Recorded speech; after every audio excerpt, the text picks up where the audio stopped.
The protagonist runs through the forest, saying he can't believe he's going to be late on such an important day. A group of people sees him from a distance and says that he has finally arrived. Stitting, the knight says it's ridiculous for the new to arrive so late. However, the girl next to him tells him that he also used to be late. Our protagonist apologizes for being so late. His name is Junseo Shin, and he has the creator class specializing in weapons. With that, they stand up, and the knight says he was just joking. However, the protagonist already realizes he made a mistake. It's been 3 months since he joined this guild, and now he has his first chance to enter a dungeon. He has to stay alert, especially since he's entering as support, and he wants to show everyone that he is also useful. Inside, a rank B hunter named Doyeon Mun asks if this is his first time. Embarrassed, he says yes, the only dungeons he has entered were just to collect items. The guy explains that as support, the most important thing is to position himself intelligently. If he distances himself too much, he can end up alone and be killed without the team helping. And he warns that since he is a creator, he needs to be alert to send a dagger whenever he receives a signal. The guy asks if it's easy, and he says yes. However, he mentions that he can also create other weapons. The guy explains that it won't be necessary and that he doesn't need to try too hard this first time. At this point, the mage named Hyonu Lee senses that creatures are ahead. The captain tells them to form up, and with that, they advance. The mage tells the chief that there are 2 small concentrations of mana and 1 very large one approaching. Doyeon finds it strange that the chief is heading in their direction. He says he will handle it and asks the protagonist how quickly he can make a dagger that responds in about 20 seconds. The guy says that's perfect and tells him to start making the first one. They will finish this in a maximum of 40 seconds, and the crystal creatures are already starting to advance. The team is excited, and the knight says he will go ahead. He activates an ability, steps on the ground, and strikes the shield, lifting the monsters. With this, the girl advances, punches the first one in the face, and dodges the second. However, strangely, the creatures pass by her. She warns the mage to be careful, and the knight steps in front of him to prepare. With that, he finishes conjuring the spell and sends a barrage of fire, exploding the creatures. They get excited, and the protagonist is impressed with the good teamwork. He then announces that the weapon is ready and fabricates an F-rank knife. He grips the handle and throws it towards Doyeon, telling him to catch it, which he does mid-air. Using a magic that bathes it in shadows, the weapon dissolves. With this, he jumps towards the chief and cuts in a single strike. The head falls to the ground and the weapon is destroyed. The group gathers with everyone in good condition, and the protagonist is impressed that this guild he joined is much stronger than he expected. Everyone was individually strong and also had great teamwork. On the other hand, he couldn't do anything besides create a simple dagger. He questions whether he really deserved to be there. Doyeon appears, asking if he is okay, and our boy responds that he is, but apologizes for not helping much. The chief looks confused and says he has no idea how much money they save because of him. The ability he has is strong, but it dissolves any weapon, making it very expensive. That's why he needs the help of a creator like the protagonist, and says that for the first dungeon, he did very well. Our boy thanks him, saying he will do his best. The knight says it's now time for them to fight and return when the place shakes. Everyone wonders what's happening since the chief is already dead. Junseo points out to them, telling them to look and warning that the wall is crumbling. The mage activates a light spell and says it looks like a path has opened. At this, Doyeon wonders if they discovered a secret passage. The knight gets excited, saying that there is usually a lot of good stuff in this type of place. With this, the fighter says she is very eager, because they will profit a lot. Doyeon asks the mage if he detected anything, who says no. He says that if that's the case, they can at least take a look to see what's there. Hesitantly, the mage agrees and the guy calls Junseo. They begin walking into the cave, and in the next scene, Junseo is running from a creature, wondering how this happened. Everyone was already dead, and he was the only one left. It made no sense for a creature like that to be in a D-ranked dungeon, not to mention that no one had ever heard of a monster that couldn't be detected by magic. He looks back and the creature is right beside him. It hits him with a punch that sends him flying, he hits his head and blood comes out. Trembling, he starts to get up, telling himself that he can't die there, but the chief keeps advancing. He starts making a dagger, saying he won't give up in this place. He completes it, grabs it, and throws it at the chief. However, the chief easily deflects it with his arm and nothing happens. With this, they are face to face, and he gets punched again. The impact breaks the ground and throws him underwater. As he sees himself sinking, he tells himself that he knew this would happen. He is a useless D-rank support who can't do anything but summon simple weapons. And it's so pathetic that he ran and abandoned his friends. They shouldn't have brought trash like him and should never have awakened. But that's when the legendary message appears. He had discovered the source of something hidden and completed the requirements to become a player. There was a flash of blue light, and he was welcomed as a player by one Junseo Shin. He was still drowning when the message asked if he wanted to accept the new reward. He had no idea what all of this was, but he was drowning and had no choice, so he clicked yes. In the next scene, he was walking on steps made of swords. He saw himself face to face with the chief and had received the experiences of the past life of the adventurer Junseo Shin, the weapon creator. The chief saw him with an aura and went to punch him, but at that moment he received the reward. His eyes glowed and swords were thrown, piercing the chief. The monster was thrown to the ground, but the protagonist felt a strange headache. He didn't know what was happening and strange memories were entering his head. When he looked ahead, the chief was already coming to punch him again. However, the impact hit directly into his spiked shield. He realized he hadn't taken any damage, even though the creature was so strong. With this, he was thrown back, thinking that if the information was correct, the chief has a weakness he knows. Golems in general do not have a specific weak point and can easily recover from any damage. And that's why the easiest way to deal with them is by attacking from all sides and all angles. He activates the world grid ability, surrounding the creature with projections. Within that region, he could manipulate the items as he wished. With that, he clenches his fists and the swords advance toward the chief, exploding the area. After some time, when the smoke clears, the golem is shattered on the ground. He approaches, exhausted, thinking it's unbelievable to use a creation ability in an offensive way. The system says he killed a certain chief from a certain place. Then the protagonist sees a purple aura and wonders what it is. The system activates the ability to absorb demonic energy, and an orb appears in his hand. He pauses for a second to try to recover from everything that has been happening. It seems he gained memories of a past life of his own, but he has no idea what that means. What he discovered is that this other self of his is living many generations ahead, and in those times the world had already been completely destroyed. He received memories of massacres impossible to describe, but he also gained all the knowledge and experience of that moment. But nothing indicates that that future is certain, especially since many things have already changed. One of them being the status window in front of him, something that didn't exist in the memory. And then says that it seems he has become a so-called player. According to what he learned, players weren't supposed to exist at this point in time.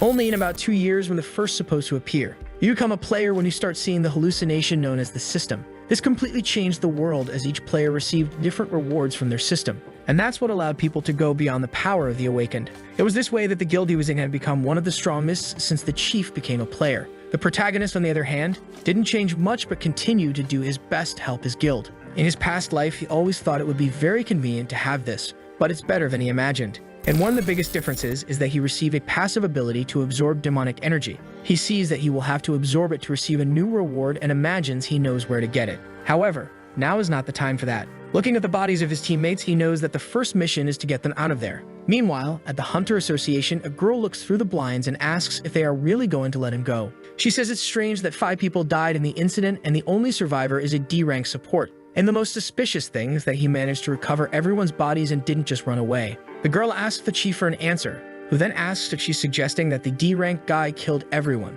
He hits her on the head with a folder, warning her that this is not an ordinary civil case. After all, it's extremely difficult to know exactly what happens in a dungeon. He then leaves saying that many people disappear like this because small guilds don't win the auctions for gates, so they enter illegally and end up not notifying anyone when members die. The girl says she understands and wishes him a great day. Walking down the corridors, the guy is thinking about the protagonist. Everything he said seems true, but he has a strange feeling about it. First, he was too calm during the investigation. He had no experience in dungeons, so why wasn't he panicking? His account was missing some details, but it seemed completely logical. The worst part is that he's not happy about it, but he can't get involved. However, it would be wise to keep an eye on him. Walking through the city, the protagonist says that something is wrong. The gate was listed as unconfirmed, but they clearly had proof of purchase. Even the association's seal was marked on it. One option was that someone pretended to be from the association to deceive the one guild. Not to mention that other guilds have been experiencing similar situations. He doesn't know the reason, but there is something in common between all these disappearances. All the guilds have players like Doyen who would become heroes in the future. Clearly, someone is trying to erase the existence of the heroes. This means that for now, he must ensure that no one knows he has abilities. It's already the sole survivor of something that will remain a mystery, and if he does anything, it will be suspicious. The first selection for players will be in 2 years, so he has plenty of time to prepare. He will have to use the memories he has as much as possible to become as strong as possible. At the same time, he needs to gain all this power without attracting much attention. He looks through the skills, searching for something that would help in this case, and he smiles, saying this will do. Fast forward a year later. In a forest, a blonde guy strikes the shield of a werewolf. However, he was using a Walmart sword because it's impossible. The sword broke in the middle of the shield. The monster throws him away, but he manages to stab the knife into the ground. As soon as he looks up, the creature is already coming. The creature hits the ground and he desperately jumps to the side. The whole group seems scared while the chief keeps approaching. That is a D difficulty Null Lord. The blonde points ahead, saying there shouldn't be a Null Lord in an E-rank dungeon. This type of monster should only be in a D-rank place. However, the chief doesn't care and jumps towards him. The knight throws himself in front and blocks the attack. However, from a distance, he warns that he won't be able to hold on much longer, and they have to find a way to hurt this monster. The problem is that this creature is one of the biggest nightmares for new players because it's immune to magic, and in beginner groups, it's common for them to rely heavily on magical power. This situation often results in everyone's death. The blonde knows he's the only physical damage dealer in the group, but he hasn't been able to do anything. The guy holding the shield doesn't have a weapon to defend himself. The blonde scratches his head, thinking if he had known it would be like this, he wouldn't have come with this group. But then he hears a strange clicking sound next to him. When he looks, there's a guy mining in that dungeon. That's the helper, the person there just to collect crystals and items. The blonde thinks the guy is some kind of lunatic to be so calm while everyone's about to die. But then something catches his attention. The guy's pickaxe dissolves in his hand. Now knowing that the guy is a creator, he has a chance to get a new weapon, even if he's low level. He calls out to the guy and the protagonist turns around. With that, the blonde runs over to him and asks if he's a creator and if he could make a sword. The protagonist says theoretically he can. The blonde then shows the rest of the sword and asks him to make something similar to it that is as durable as possible. Junso apologizes, saying he came in as a helper and not as a support. The blonde yells at him, saying it's not the time to focus on details since everyone's about to die, and warns him that he will die too if they don't manage to kill that boss. Junseo says that's fine, but he has a condition. He would forget all his skills as soon as they finish the dungeon and would also share the items as if he were a support. The blonde says he's asking too much since a weapon alone doesn't win a dungeon. The protagonist smiles, saying it's interesting that he says that because weapons are essential in dungeons, and guarantees that with this weapon in hand, he can't be defeated in that place. The scene shifts to the Overkill Guild, one of the top 3 in Korea. The chief tells the girl to come in, and she says the association is asking for his cooperation. He asks if it's about another misclassified dungeon, and she says yes. He says that's fine, but they'll have to pay a lot since few awaken enter gates that have already been closed. That's when, in looking at the photo, he seems to remember the protagonist. When another dungeon had been misclassified and he went to check it out, he also saw that guy there. He remembers that in the incident, he said he was a helper. When a dungeon is misclassified, the chance of survival is minimal.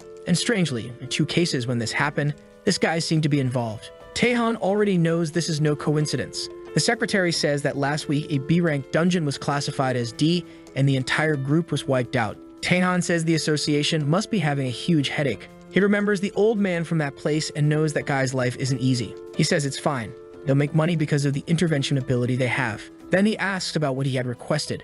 She says she bought a B-rank weapon from a blacksmith, but he should test it first. Taehan explains that every weapon gets destroyed when he uses his ability, and the problem is that there aren't many good creators. So he tells her to keep looking because he can't keep breaking precious items like that. With that, a short-haired guy enters the room saying they have a problem. It seems some of their recruits entered the dungeon that the association asked for help with. Not only that, it's a C rank and a difficult one. Taehan immediately says if it's an emergency, they'll take care of it. A bunch of reporters and adventurers are in front of the Red Gate, until someone announces that the Overkill Guild is arriving. The reporters turn and start asking if they're there to intervene. They approach a girl with glasses and ask about the situation. She talks about the members who entered and that it was reclassified as C rank. He asks how long they've been there, and she says 2 hours. He then says he doesn't know how many he'll find alive, but he'll do his best. He and the secretary approach the gate. She reaches into her bag and pulls out a katana. Her name is Huizu Min, and she can create spaces on the other side of cover or barriers. With that, Taehan takes the sword and sets it on fire.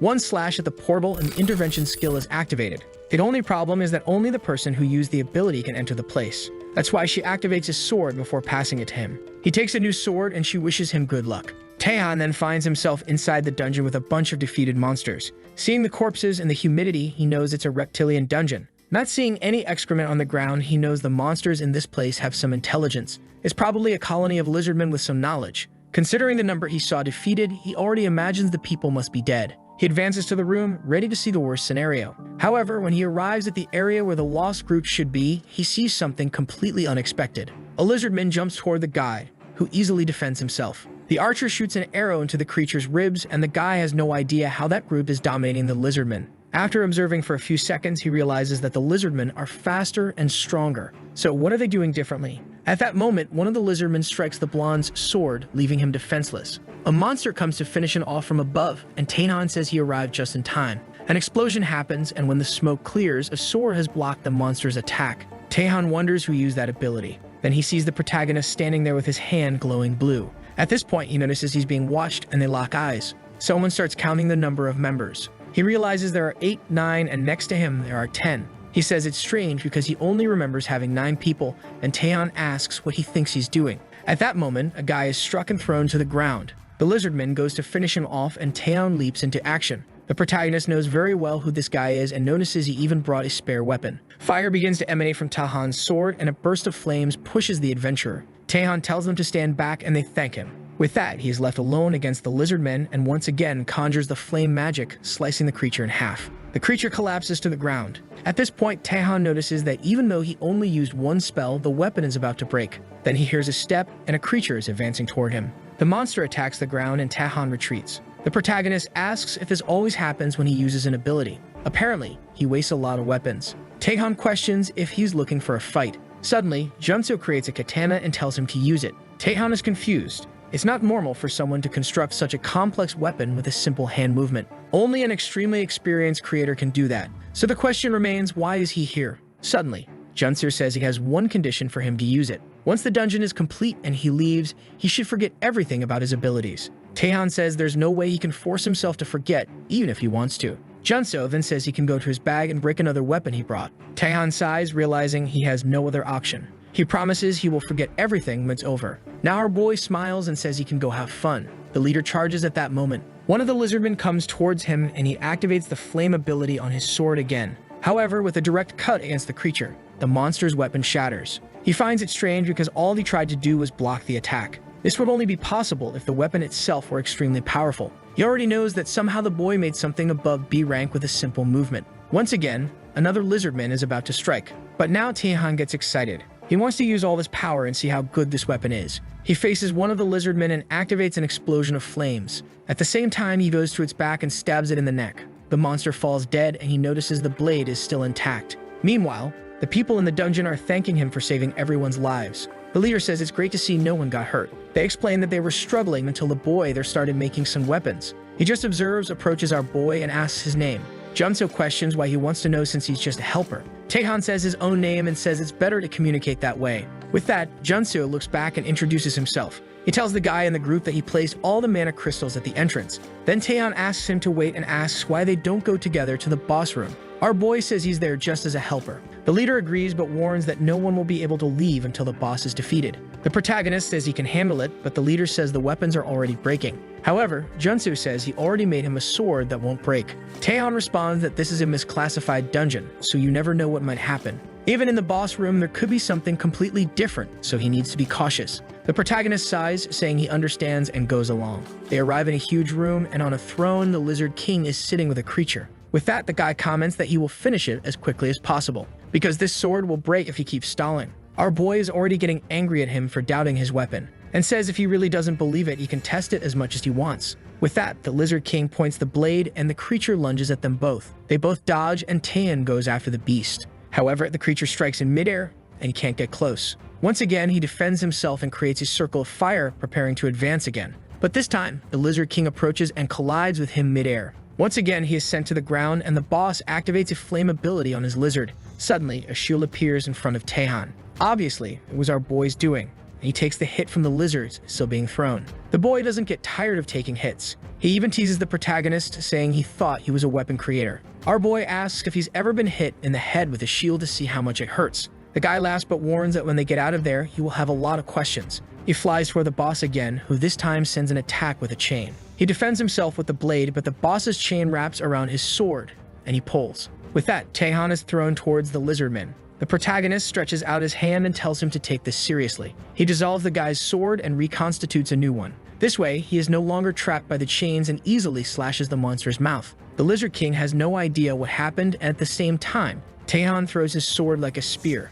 The boss dodges, but now Taehan approaches and kicks him in the stomach. The poor guy falls to the ground, but Taehan doesn't stop. He activates the flame ability and flies towards the boss. When the smoke clears, the poor guy is burned and missing an arm. He looks to the side and sees the protagonist grab his spear and run towards him. As he tries to strike, it seems to get some kind of shield. Our boy just warns him that it's not good to point a weapon at him. While Taehan approaches from behind, the boss realizes he's screwed. At that moment, outside, the gate turns blue. The people know they cleared it, and everyone leaves the dungeon. Everyone rushes to Taehan, asking for details about the dungeon. The Overkill Guild members ask if he's hurt, and he says he's fine. The people inside thank him, saying that if it weren't for him, they would have died. Meanwhile, the protagonist says he already took his share and is leaving. He observes the people and leaves without anyone noticing. Reporters come to ask Taehan how he managed to clear the dungeon so quickly. He turns to say that, actually, all the glory goes to. but he sees nothing and seems at a loss for words. The people comment that if it weren't for the master's arrival, they would have died since the weapons were already broken.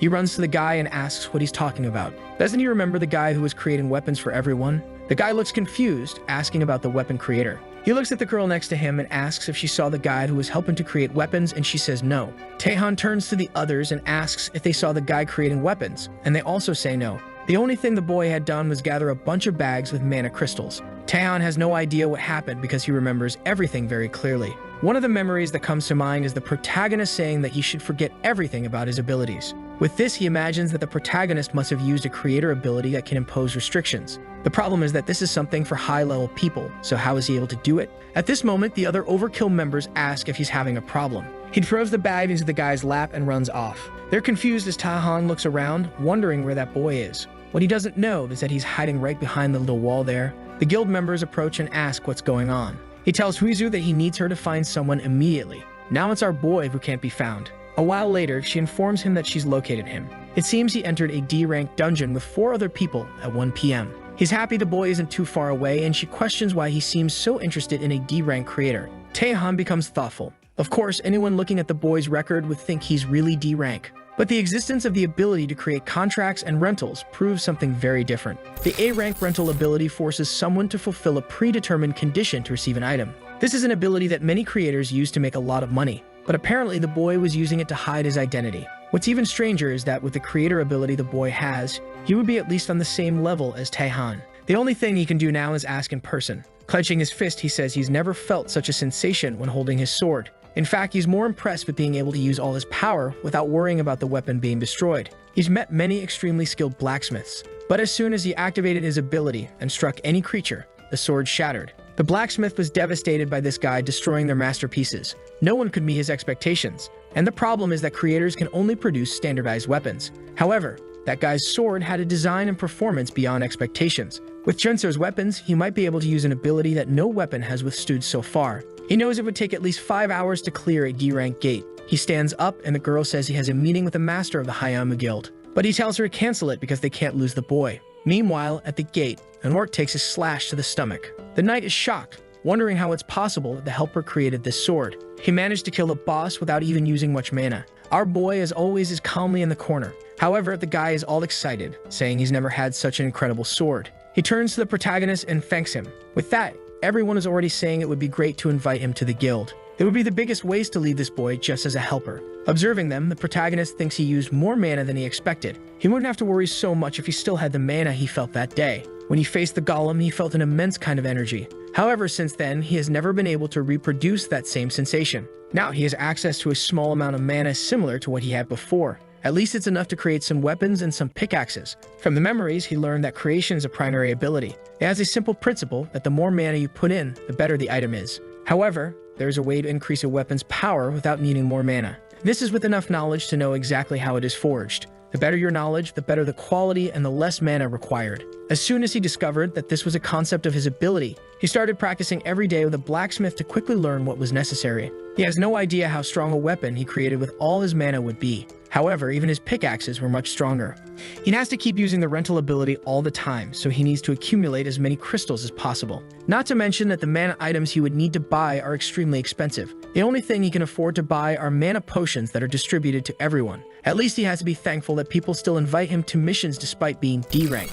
And the passive ability to absorb demonic energy is making progress. All he needs now is just a little more demonic energy. The problem is that he needs 20% more and gains about 1% per dungeon. And the only way to speed up this process is by entering misclassified dungeons. That's because he can always get much more demonic energy there. The problem is that no one knows the true difficulty until they enter. And in the last one, he would have had trouble if the guy hadn't shown up. But unfortunately, this is the only way to evolve and keep his identity secret. After that, everyone leaves the dungeon and goes home. The protagonist realizes the memory was wiped, so everything went well, until someone calls his name. As soon as he turns around, Taehan is coming with his secretary. At that moment, the boy knows it didn't work on that bastard. The guy asks if he remembers, and he says he might not. Taehan tells him to stop joking and hands him a card. Our boy looks confused, and the guy says he wants to discuss something with him. Oh, it's a card from the Overkill Guild, and he wants to chat with our boy. The boy knows that it is one of the 3 largest guilds in all of Korea. The problem is that he can't get involved with someone that big, so he will have to make an excuse. He turns around saying he doesn't have time because he has a dinner reservation. However, Taehan places his hand on his shoulder. He says he doesn't need to worry because they'll pay for the dinner and it'll be quick. And Taehan has a very well thought out plan. He invited the boy to dinner to get him on board. Junso decides to accept just to see how well the ability to make him forget worked. He agrees, thanking him. At the restaurant, he asks what the master of the Great Overkill Guild wants to discuss with a D-rank support. Without wasting time, Taehan says his class is Berserker and he has a lot of power, but no weapon can withstand his attacks. That's why the biggest difficulty of this class is finding something they can use. That's why he went to the best blacksmiths and spent a lot of money hoping to find something that worked. However, none of the weapons he tested so far could handle his power, except for the sword our boy created. Junso realizes that his ability didn't erase any memory, which means he missed some detail. The guy then calls out to him, saying he'll get straight to the point and asks if he wants to join the guild. He knows the boy isn't in any guild, so he's willing to pay an exorbitant price. He would receive $10 million, a 10% annual increase, and the right to take items from missions. Our boy apologizes and says he's not interested in joining any guilds, so he'll decline the offer. He smiles, thanking him for the meal, and leaves. At that moment, the secretary asks why he made such a crazy offer. I want to stop making jokes about it, but Taehoon tells the secretary that she wasn't there to see how good he was. It's been a long time since he touched a thick sword and it didn't scream. He felt as if that sword could withstand all this power and remain intact. The secretary was about to say something else, and he adds that another reason is he's tired of breaking high-rank weapons. She recalls that one of the guild's biggest problems is that the boss keeps breaking all the weapons and can't use his full power. She finally understands if he could really create something like that, it would be almost a bargain for them.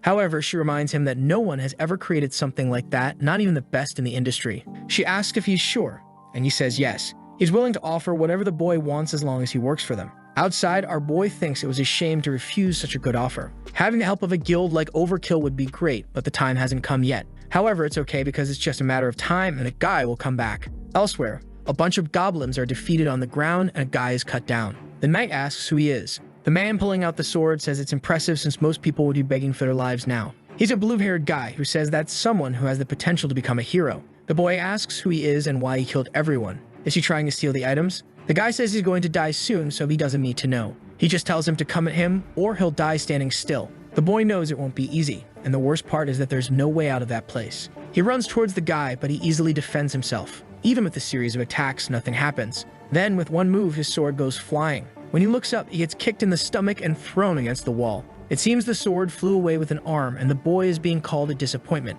saying that it looks like he got excited for nothing with this job of killing a hero. Actually, his arm is still there, and he apologizes, asking not to be killed. But the guy says he'll help by making it as painless as possible. And with that, he delivers a killing blow. The psychopath still makes a disgusted face, saying he thought there would be a decent fight. He approaches the boy and tells him not to worry, that he fought well against the boss. And that's what everyone will know. It's a shame this always happens in misclassified dungeons. Looking at the photo he took, he says this is another one for the collection. Then he feels a chill, and says he hates feeling that disgusting sensation, and asks why the priestess is there. An extremely dangerous villain enters the scene, saying she came to collect the precious ingredients. The guy says it's a bunch of trash. They should have let them grow a bit more. The woman looks back and asks if he's doubting the master. He tells her to stop being so sensitive and take care of the rest, and says they better start sending him to fight S-rank hunters because that's the only reason he's in all this. She begins the ritual and tells him not to worry, he'll have his chance soon. Something starts coming out of the wound, and she's curious to see what it will be this time. With that,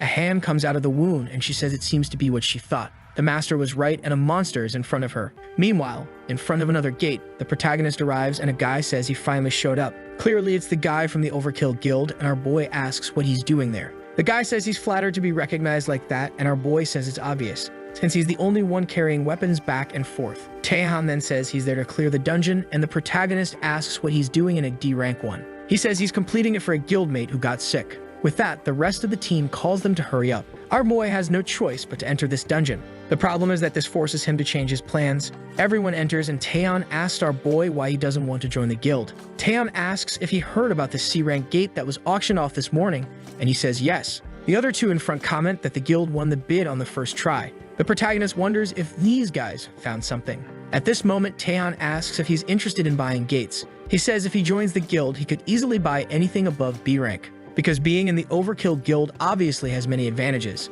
Being in such a guild means being invited and adored by the public. Besides getting more jobs, you also get paid much better. Not to mention you can claim special things. For example, in special gates, you can get an entry ticket. Additionally, Many of the treasures are confiscated by the guilds that own the gates. Taehan says he knows the protagonist has a goal and their guild can help with whatever it is. However, Junso responds that it's none of his business. He turns and says he understands that no one has ever refused an invitation from Overkill, but he makes it clear that no matter what happens, he will not join any guild. With that, he walks away, leaving Taehan disheartened. Taehan wonders if this guy has some trauma because of what happened early in his career or something else. But whatever it is, he won't give up. That guy has his eye on the boy. The group continues advancing through the cave, and Taehan notices that the place is full of spider webs. He finds himself in front of a large opening and knows that from here on, it's monster territory. The knight in front says they seem like beginners, so he'll explain a few things before they enter. They'll be facing a legion of spiders, which are weak creatures but move in large numbers. There are probably at least 50 per group, which should be easy for them to handle.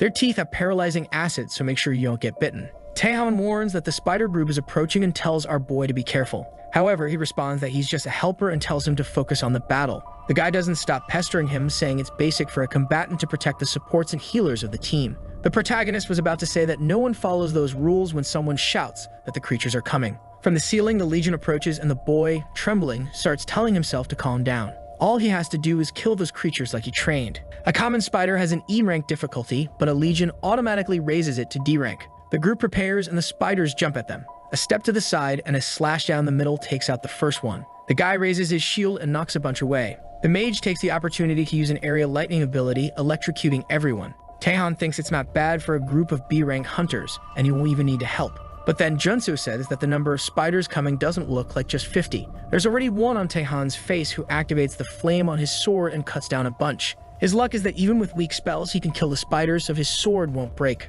But then someone screams for help. The group is surrounded by the legion. The shield bearer says he can't defend against so many, and there are far more than 50 there. The boy who was trembling says it's impossible, and the mage says she's out of mana. Taehan starts running and tells Junso to come with him, but our boy is leaving, saying he has something else to resolve. But as soon as Taehan looks back, he's about to be attacked by a spider. He yells for the protagonist to duck, but our boy closes his eyes, and when he opens them, he forms a grid above the spider. A sword appears on its back at the same second, and Taehan just watches. The sword is the best weapon the protagonist can make at this moment. The easiest way would be to conjure dozens of swords and send them at the spiders, but he doesn't have the mana for that. That's why the second best thing is to lift his finger and start manipulating a sword. He looks to the side, sends it at the spiders, and it pierces one, too many, zigzagging and killing them all. Our boy points his finger and creates a whirlwind of slashes around the two of them. Taehan is completely confused with a pile of spider corpses at the boy's feet. The sword finishes off the last one, and Taehan wonders if this was some kind of area damage ability.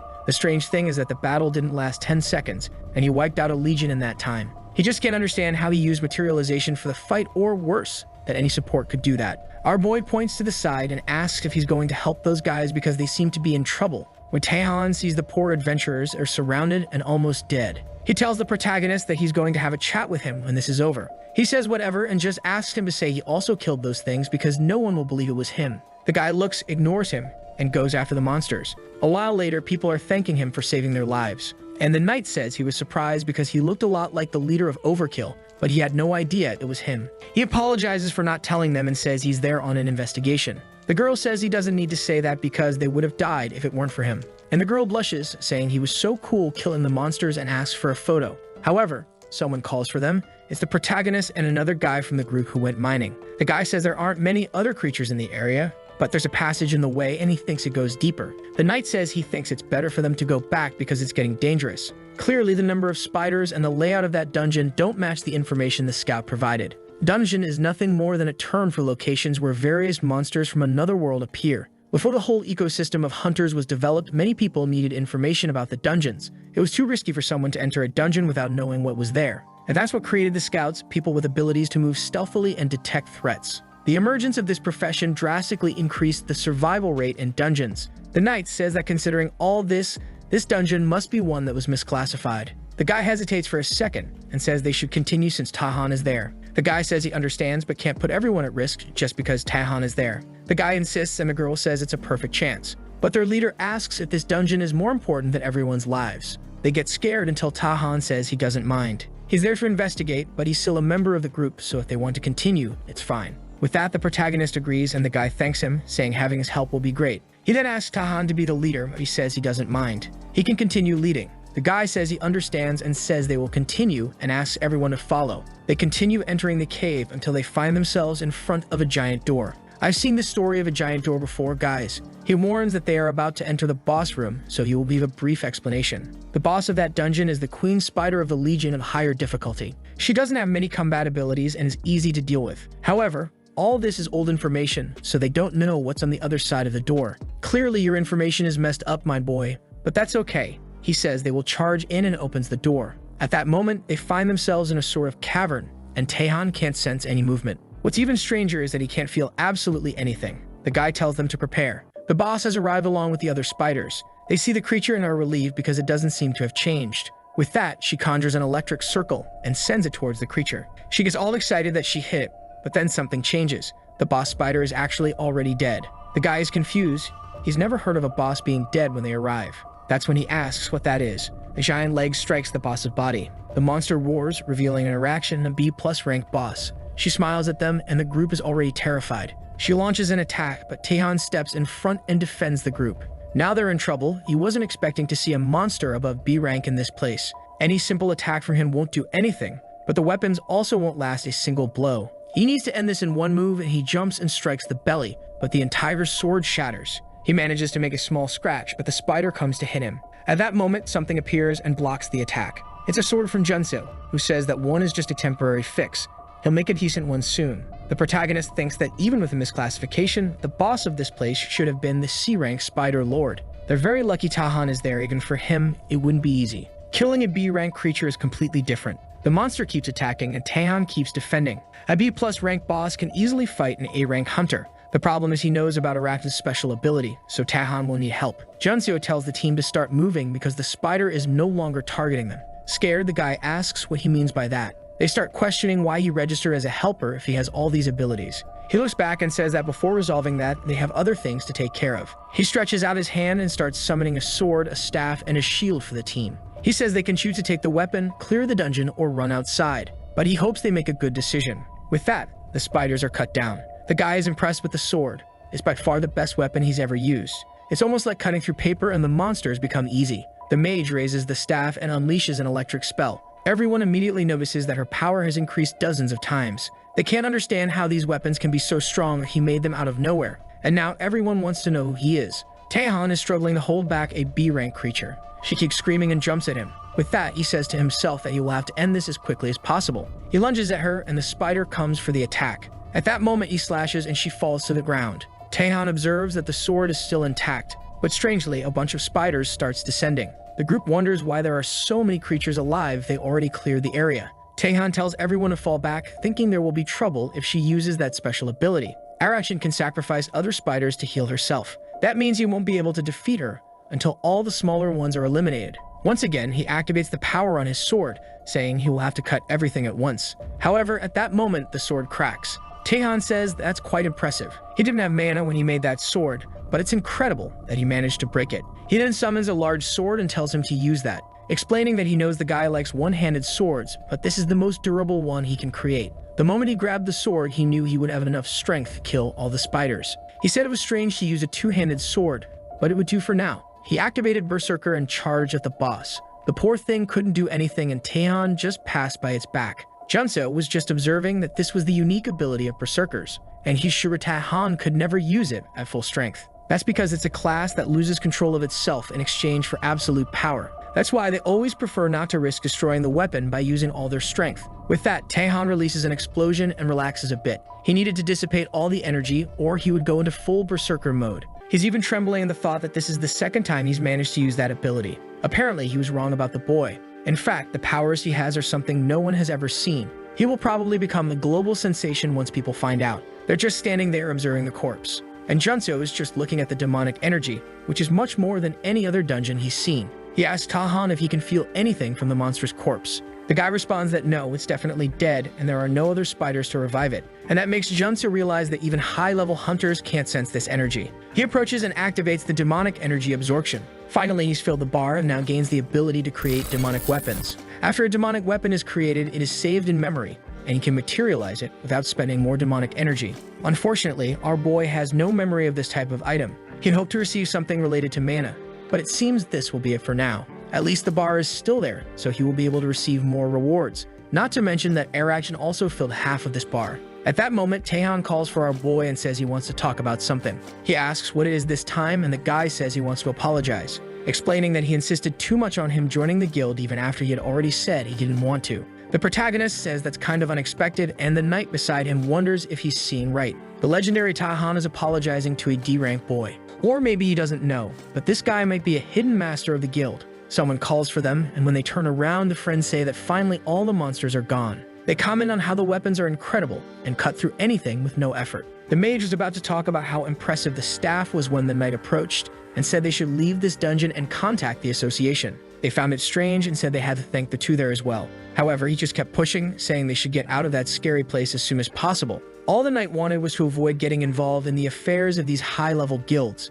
because it's always trouble. The only thing he didn't expect was to discover a big secret like this guy. The protagonist says it's fine and tells him to just tell him. He's sure Taehan knows he put the contract rules on those people, but he, as the boss, didn't need to apologize. However, Taehan says that from now on he won't follow him anymore. That doesn't mean he's giving up because the opportunity is always open, and he asks if he wants to sign a deal. He's sure he will like the new terms. The scene changes, and our boy is at the guild with Huizu saying it's a pleasure to see him again. She says she's the secretary and will talk about the contract terms, and he thanks her. She explains that he doesn't need to worry because they are in the area with the best security and no information will leave there. Then she hands over the contract saying it contains everything the guy offered him in the dungeon. If any changes are needed, just let her know. Our boy thinks it's really in line with what the guy offered. He places it on the table and says he'll sign it. In the conversation, he asked what this support deal is about. Taehan said that the Overkill Guild would provide all kinds of support behind the scenes, but no one would know he joined that guild. He understands that Junso has some reason not to join, so he wants to help him without him needing to reveal it. The guild would provide absolutely everything he needed, from equipment to materials or gates. The contract would be for formality, but everything would be kept secret. Junso questions why the guy is offering all this. Taehan says it's obvious it wouldn't be for free, and he would ask for help on some jobs. However, he wouldn't be obligated either and would always have the option to refuse. Junso then asks what happens if he refuses everything. The guy says that's fine. His intention is just to form a relationship between the Overkill Guild and our boy and prevent him from joining other guilds. That's what he's offering. At that moment, the association's investigation team appears and asks if the master is okay. Taehan turns and says he'll answer our boy after they're out of there, but he hopes it's a good offer for him, explaining that he values his ability much more than he can offer. Now Junso thinks that all he wanted was to maintain a good relationship without having to join the guild, but it's even better to have such a deal. He places the paper on the table and asks when he can ask for supplies. Huizu says he can request something now if he wants, and she hands him a box, saying it's a gift from the leader for accepting. As soon as he opens it, a purple glow radiates and he just thanks her. With that, he hands over an entire list of everything he wants. She takes a look and asks how long it will take. She says at least a week, and says she didn't want to interfere, but these items won't do him any good. He says it's okay, it's not for him, but for someone else. The scene changes to another place, and our boy looks at his phone, wondering if she'll be around now. There's a blonde girl in the middle of the crowd looking a bit shy. Our boy looks and says there she is, the A-rank hunter named Jia-han. In a flashback, a fire arrow pierces through the chests of two monsters. The creatures fall to the ground, and it was Jia-han. She was considered the blessed archer after the player selection. Timidly, she approaches the information desk and says she wants to request entry to a gate. She hands over her ID, and the staff says it's incredible that she's an A-rank hunter. So why does she want to go to a C-rank gate? Embarrassed, she says she actually wanted to go to a D-rank gate. The two were a bit confused. In her history, it's clear that she has only been to 2 dungeons so far. It's normal to hear about someone with weak powers giving up, but not someone with so much power. Seeing her writing, the guy thinks she must have her reasons. It's a shame, but soon she'll probably be downgraded. The rank of an awakened is decided by the amount of mana they possess. When the blue energy fell to the earth, each person's body absorbed a different amount. It took some time, but they discovered that those with more mana gained the best abilities. Thus, people were distributed into different ranks based on their mana amount. However, the rank was not permanent. A low-ranked person could clear several dungeons and advance in rank with the association's authorization. And of course, the opposite is also true. At that moment, Jia-han hands over the paper, and the woman asks if she has a group. She replies no, so the secretary says she will look for people to go with her. But she explains that it's hard to find people willing to go to a D-rank gate, so it will take some time. Jia-han feels a bit embarrassed and asks if she could go alone. The woman says she could if she had permission, but she doesn't. She asks if she wants to take the test to get permission, and she says no, she'd rather wait for a partner. The secretary then says she almost forgot to remind her. Next month, she will have to renew her hunter license for the first time. and she tells her she will need to clear C rank or higher dungeons or at least pass the A rank test to keep that license. Jia-han feels a bit embarrassed and Junsu is just there observing. The poor girl walks away talking to herself, saying she didn't think it would be so hard to sign up for a gate. She should have just done it online instead of coming to a place with so many people. But she had promised herself she wouldn't lose this rank. After all, if it's a D rank gate, she knows that won't happen again. Then she receives an invitation and sees that it took less time than the woman said. Seeing it's just a D rank person, she thinks it's okay since the plan was to go alone anyway. In front of the gate, she feels strange because it's been a while since she put on adventurer clothes. Then someone appears asking if she's Jia-han. It's our boy who introduces himself, says he'll be her support and greets her. She thanks him, introduces herself, and he apologizes for being late. I still don't know where he lives to be late every time there's a gate. The protagonist knows that in her past life she failed the test twice and fell to C rank. Even so, she later managed to become the blessed archer by receiving a special talent. He already knows what this talent is and that she doesn't even need to become a player to have it. So the plan is to awaken her ability by force. Inside the dungeon, the goblins are wandering around looking for a target. The creatures leave and she notices that the information on her watch was correct. It detects mana, and it seems it was worth the high price. She looks at Junseo and says she wanted to train alone and asks if he minds if she hunts without help.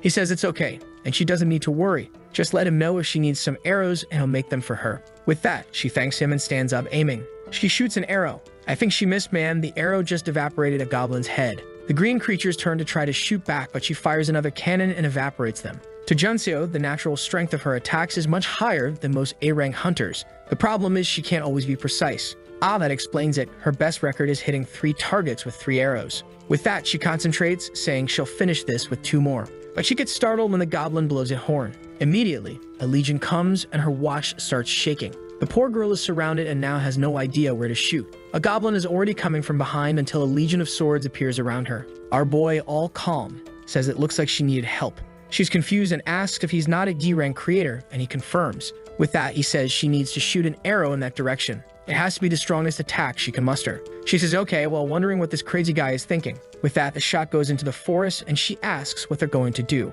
He says now they run because the path is clear. With that, he finds himself in front of a huge mountain. She says they finally escaped while wondering how they managed to retreat from the goblins. Actually, that's not exactly what happened. When they got close to this place, the creatures were afraid to advance.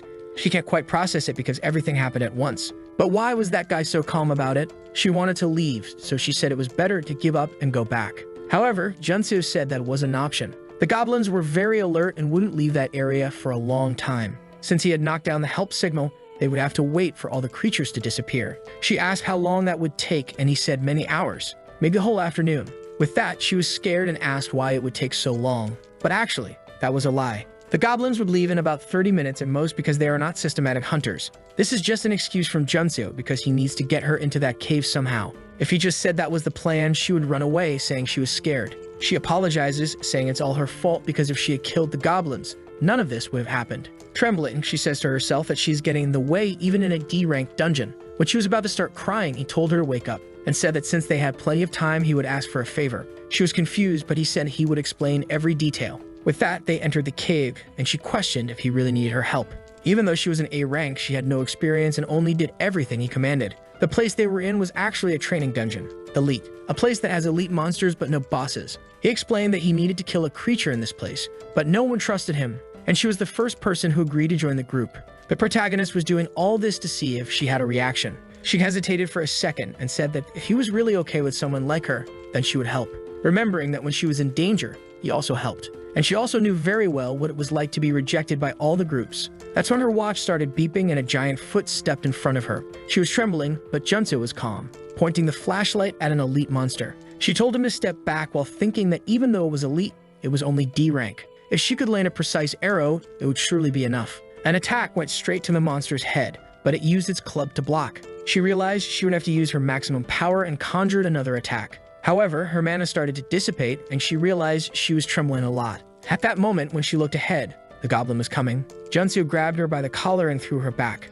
The monster struck with its club and she called out his name. With that, she remembered a time she went into a dungeon with other people, and they complained that she almost hit them with an arrow. She said she missed the target, but the girl said she would have to be compensated or pay the price. After that, several teams started rejecting her. No one wanted to team up, and everyone considered her the most useless A-rank hunter. She told herself she should give up on all of this. Right then, she was about to be struck by the boss. Junseo said to himself that he hated pretending. He set an aura sword and blocked the monster's attack. She asked how he did that, but he ignored her and told her to listen to what he was going to say. Now the most difficult part of the plan had passed and the item would surely activate. He kept trying to buy time, telling her she would see a mark on the monster's head and just needed to shoot with all her strength. She felt strange, as if all her senses had become sharper. She stood up, saying she was confused, but she could clearly see the target. She knew exactly where to hit, and it was just one shot away. With that, she opened her eyes, pulled the bow, and shot towards the boss. Junseo was excited that at least everything had worked. The attack hit, charged, and exploded the boss's head.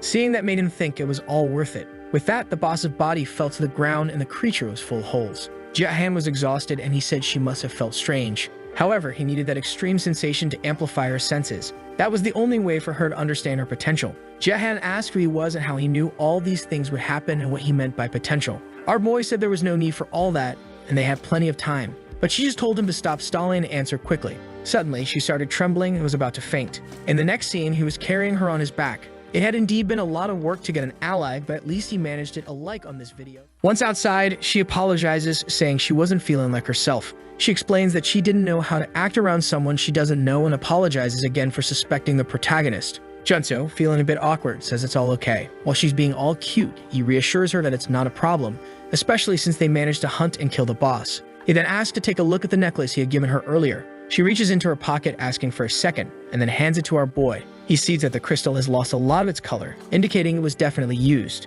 That item is called the meteoric sensation and is something only found in the harpy's nest. It's an item that can amplify all of a person's senses and is automatically activated when certain requirements are met. It enhances all information processing to an extreme level, and sometimes for a split second, the person using it can experience superhuman strength. The only problem is that the person needs to be feeling something extremely intense for it to activate. That's why he tried to ensure that Jahan was terrified of that creature. The only problem is that this item is so rare that he had given up on that option. But who would have imagined that he would get the chance to acquire one directly from the guild? It allowed her to feel, for a second, the potential she already has within her. Junseo tells her that she must remember that her primary focus is always to hit the target. To achieve that, she will need to change bows. He explains that with a much larger one, she wouldn't have to fear creatures getting close because she could stay far away. Jiha, feeling embarrassed, just listens to the boy's tips. She thanks Junseo, who awkwardly asks what she's thanking him for. She says that at the moment she was about to die, she felt something in that pendant. For a second,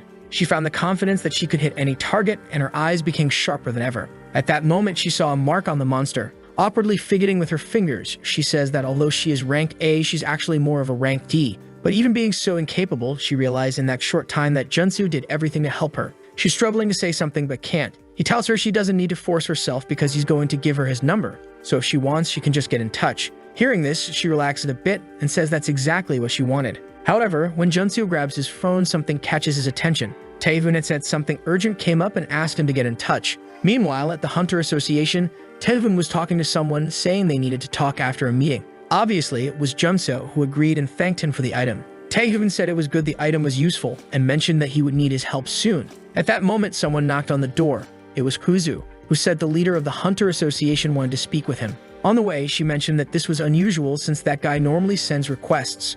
She asked Taehun why they would want to see him personally. One of the few options is that an S-rank gate has appeared again. Taehun said he wasn't worried because Junseo had agreed to help. If he can fight like last time, everything will be fine. He was already smiling, thinking it was a great choice to build a relationship with Junseo. Meanwhile, Husu was wondering why the boss was so excited. Remembering our protagonist, she asked if it was because of that boy. The only thing she didn't understand yet was why Taehun offered unlimited support to a guy like that. One of the few options is that this guy has more impressive abilities than she realizes. However, she keeps an eye on Taehun. This girl seems to be jealous of our boy. As he reaches the door, the guy asks if he's alone. Taehun looks confused, questioning if they were expecting someone else. The guy says yes, because the leader of the hunters mentioned he had called 2 people. Taehun then asked who else would be coming today. The guy smiled, saying that he finally arrived. In the background, the two had already turned around when the guy called for the boy. It was the purple-haired guy with the scar, who said he missed Taehun. Huisu knew very well that this guy was the only person Taehun disliked.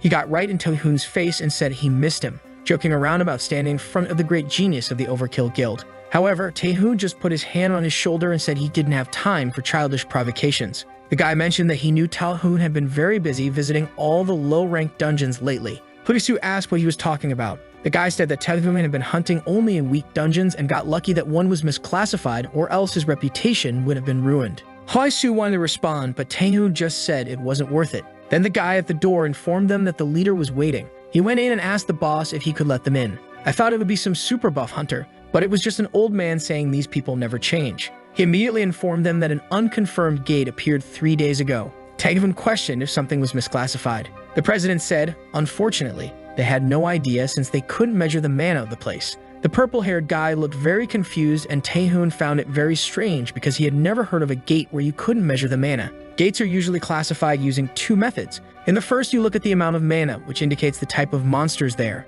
In the other, the association sends some explorers to check the creatures and decide the rank. The president explained that they couldn't measure it, and Taehun asked if they had already sent any explorers. The guy said yes, they had sent 5. However, obviously, none came back alive. The other hunter said this was crazy. He was called to go to a place with no information, but the guy reminded him that if the gate's seal is broken, the creatures will start roaming the city. When that happens, the entire country has to mobilize to prevent the nation from being destroyed. The president said that even if he didn't want to, he had to ask because it was an emergency. Looking at both, he informed them that they had no choice and had to clear the gate for the city's sake. As help, they would also receive support from the Himu Guild. He then informed them that they would start the mission in 2 days and would receive the maximum rewards. Taehun asked if they could choose only members of their guilds. The guy said he could choose anyone, but the information couldn't leak to the public to prevent hysteria. At that moment, Taehun smiled and the guy next to him noticed. At the Sinwa Guild building, the purple-haired guy arrived and everyone welcomed the boss. He couldn't forget that little smile showing that Taehun was very confident with some kind of plan. That obviously didn't make him happy, so he told everyone he wanted her in the group. He was referring to Yuren Kang, and everyone informed him that she wasn't even part of their guild. The guy left saying he didn't care and that they better call her or everyone would be fired. 2 days passed and Taehun's group was at the gate. With him were our protagonists and the bodyguards. The girl mentioned that the time was approaching and asked about the other guilds. The bald guy informed her that there were still 5 minutes left, so theoretically, no one was late.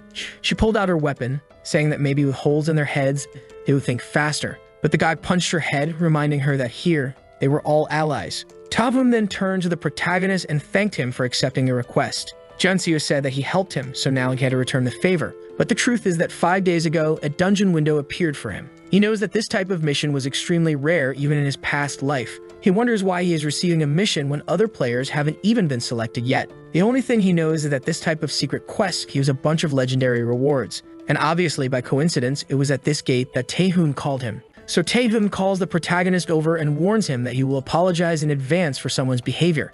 At that moment, someone approaches, saying there's a lot to do. It's obviously the Shinwa Guild members, remarking that it seems overkill is very idle. They probably think that's why they only stick to low-level dungeons. The girl wants to say something, but the bald guy tells her to let it go. Junseo knows very well that the media is always talking about the competition between these two guilds. Then the leader of the Shinwa guys takes a look. He sees the protagonist and starts laughing, asking if that was Taehun's ace in the hole, commenting that judging by his clothes, the boy must think it's a picnic. He then glares at Taehun, suggesting he must think the mission is a joke. The guild members tell their leader to calm down and focus on the mission, and Yuren Kang, from the back of the group, says that every second counts. I knew she was bad, but I didn't realize she was this malicious. Even the girl from Overkill is shocked, asking why they brought Yuren Kang. This woman is the only elemental master in the country who can control all 6 elements, but she relaxes, saying with so many prepared people, this dungeon is already won. However, Junseo knows that in the past life, this group failed, so this won't be easy. Out of the 8 people who entered, only Taehun came out alive due to his ability to cut portals. It became news for being the place where 7 high-ranked people perished. The problem is that since the association hid information about this place, he has no idea what awaits them. Inside the dungeon, they are beating everything and wondering why it's so easy. Even Junseo finds it strange. They walk through the mansion's corridors, everything is so easy that they have time to admire the place. Until the guy with glasses notices something. The door they entered through shuts in front of everyone. He tries to open it but warns that it's impossible to get out. They count to 3 and everyone attacks.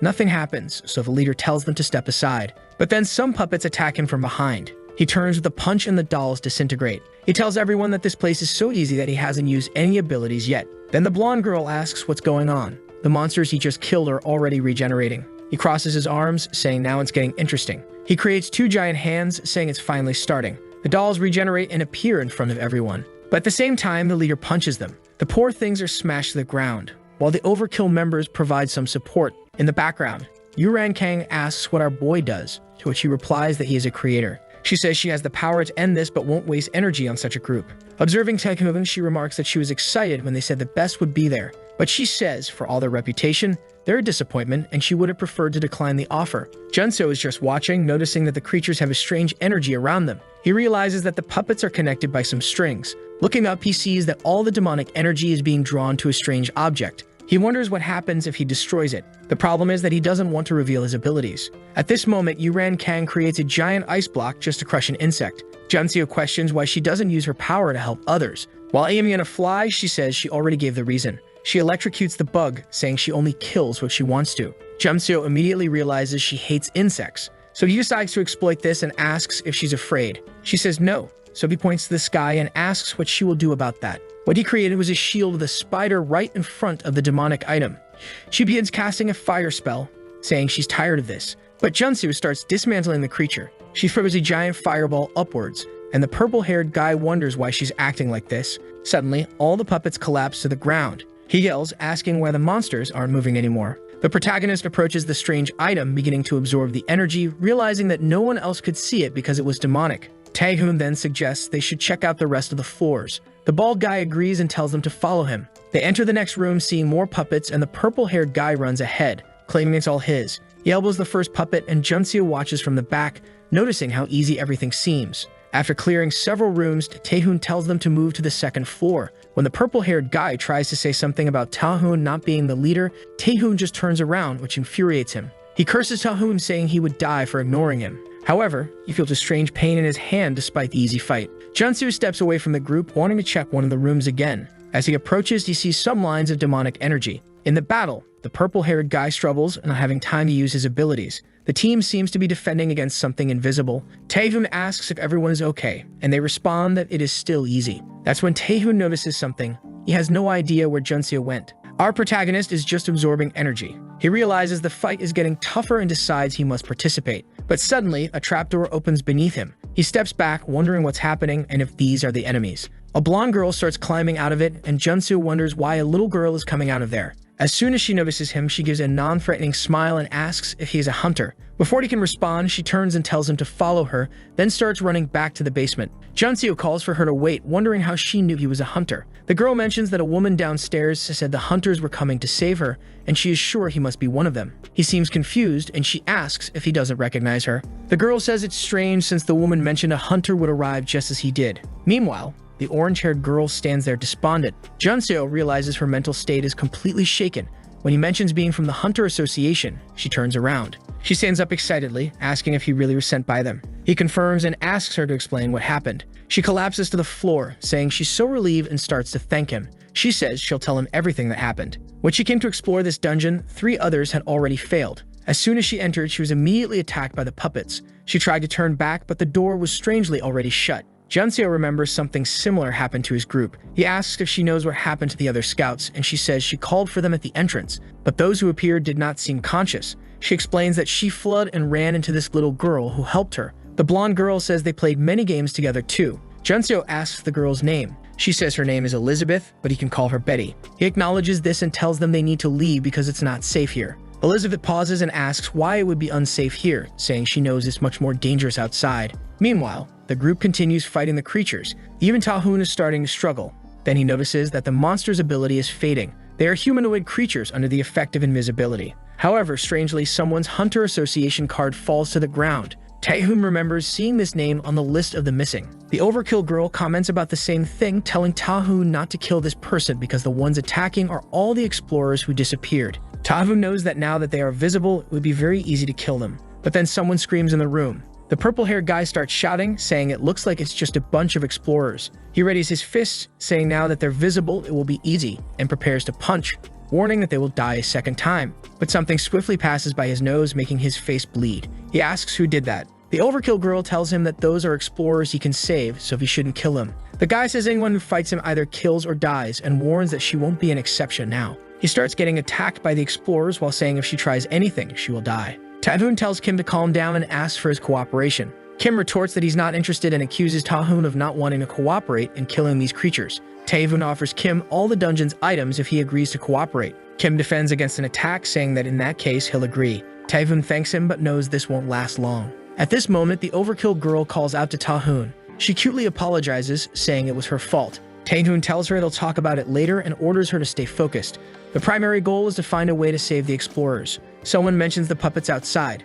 It's Elizabeth, who says that as long as the creatures are connected by the strings, they won't be destroyed. She asks Junseo if he doesn't find that scary. Junseo, on the other hand, wants to know if there's a way to destroy the strings and turn the people back into humans. She explains that there is, but the strings must be removed correctly, or the body will fall apart. She asks if he liked that answer, and Junseo realizes she's providing too many details for some reason. He considers asking more questions when Kim declares he'll give them 20 more seconds or he'll kill all the monsters. The Overkill girl asks the boss what they will do. She tells Yurin Kang to use some ice ability to immobilize the monsters, but Yurin just turns around and tells her to stop giving orders, saying this dance is already boring enough. Kim starts a countdown from 10. While everyone continues fighting, he counts and reaches 7. At 6, he activates his aura. At 2, he summons his giant hands and announces he's going to finish it. When he reaches 1, he prepares his punch. But strangely, his power ceases and he realizes it's the same as before. Junseo comments to someone that she stopped the movements just in time. Walking with the girl, he says they almost lost everyone, but now he'll take over. A while later, Taehoon asks where Junseo was. He explains he had to handle something, and Taehoon tells him to be more careful. At that moment, the Overkill girl notices something. The explorers from before have turned invisible again. The team has to defend themselves once more from something they can't see. Taehoon realizes that for some reason, the creatures are ignoring him. Both move towards Junseo, who can see them due to the demonic energy. Taehoon blocks an attack, and Junseo says he can see them and will mark them, but warns not to destroy the bodies. Taehoon agrees, fearing the explorers might die. Then he sees some blue pieces flying and wonders if that's it. He lands a blow with the flat side of his sword, making the explorer visible. The monster is sent flying and he can't believe it actually worked. Everyone gets the tip that the circle in the middle of the chest is a kind of weak point. With this, the explorer who was struck is sent flying and hits the ground. Kim asks why, strangely, the monsters now seem easy to handle. While Junseo is just smiling at Kim's anger, the members of Kim's guild approach. Taehoon asks Junseo why he went back to the first floor. Junseo, with lifeless eyes, says he'll explain everything. He explains that while exploring, he strangely found one of the missing explorers, and that's how he learned about each of their weak points. Taehoon then asks about the little girl. Junseo simply says she helped him find the other explorer. Kim is just watching, saying this is very suspicious. The Overkill girl asks why he's finding it strange since it's just a little girl. Kim states the obvious. It makes no sense for a child to be in the middle of this dungeon, implying it's impossible for her to be wandering through the city and end up here without being noticed. Taehoon acknowledges this point but says it's not necessary to draw conclusions yet. Kim warns he's tired of this and is getting ready to destroy everyone there. Taehoon loses his temper and says it looks like he will have to teach a real lesson for the sake of the mission. Everyone strangely seems engulfed in a purple aura, criticizing each other. The girls start getting in each other's faces, claiming their respective masters are better. The argument escalates as the purple energy intensifies. Taehoon and Kim both have their magic activated. Junseo feels something strange. He can't understand why he's feeling so much anger when he has no relation to anyone there. Then the girl next to him says that things change a lot when she manipulates emotions just a little.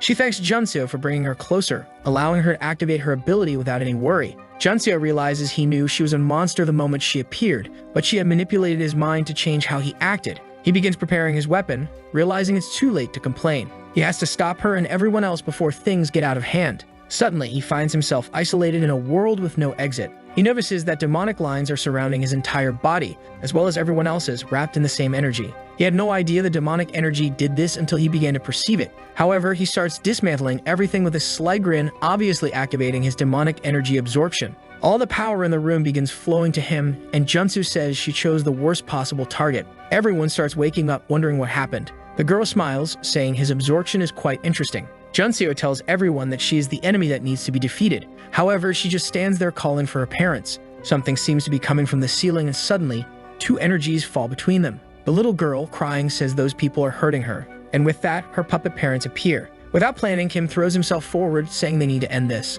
The blonde girl smiles, saying it's time for her brother to shine. But Kim lands a direct punch on the Overkill girl, sending her crashing into the wall. Taehoon immediately asks what Kim thinks he's doing. But Kim is already manipulated by the demonic energy again, and the strings are going straight to his mouth. He says that Lewis did a very good job. Junseo understands why he felt demonic energy in Kim's hand. The puppet's brother had been controlling Kim the entire time. The girl starts laughing, saying she is very happy when everyone is fighting among themselves. At that moment, Taehoon jumps towards Kim, saying they need to immobilize him for this to continue. The Overkill members smile, saying it's great news. With that, the poor guy is being beaten up until a barrier surrounds him, and everyone asks what it is. The guild girl explains it's an unbreakable ability he uses when he's about to die, and the biggest problem is that he'll stay in that state for many hours. The little girl calls her brother useless, but now the group is stopped and confident. Suddenly, she summons a giant aura, saying it's time to end this. Taehoon realizes the parents are very different. Each of them is as powerful as a dungeon boss. This makes focusing on the girl the riskiest move. Taehoon knows the right thing is to kill these monsters first, but he has a bad feeling. Despite the logic, the girl is likely capable of more than she appears. He tells Mayeon and Jae-yui to handle the female puppet while he takes down the male. Jae-yui readies her pistols and agrees. The puppet father starts advancing and Taehoon immediately draws his flaming blade. Kim is still trapped in his own ability, while Junseo watches from the background. Junseo notices that Kim's defensive ability seems to have caused some malfunction in the control of the puppets. He knows it's the same control used on the explorers, but something is off. Kim turned into a puppet in seconds, right after absorbing the energy. This means they are still at risk of being controlled at any moment. However, if she hasn't done so yet, there must be a reason. Jae-yui continues shooting, and even Yurin Kang starts throwing ice shards. The puppet mother struggles to defend herself while the daughter smiles in the background. Junseo wonders why she wanted to reveal herself. Not only did she lead him to the explorer, but she also showed him the weak points of each puppet. The fact that she wanted to gain confidence before doing this indicates something is wrong. It's almost as if she forced them to fight her.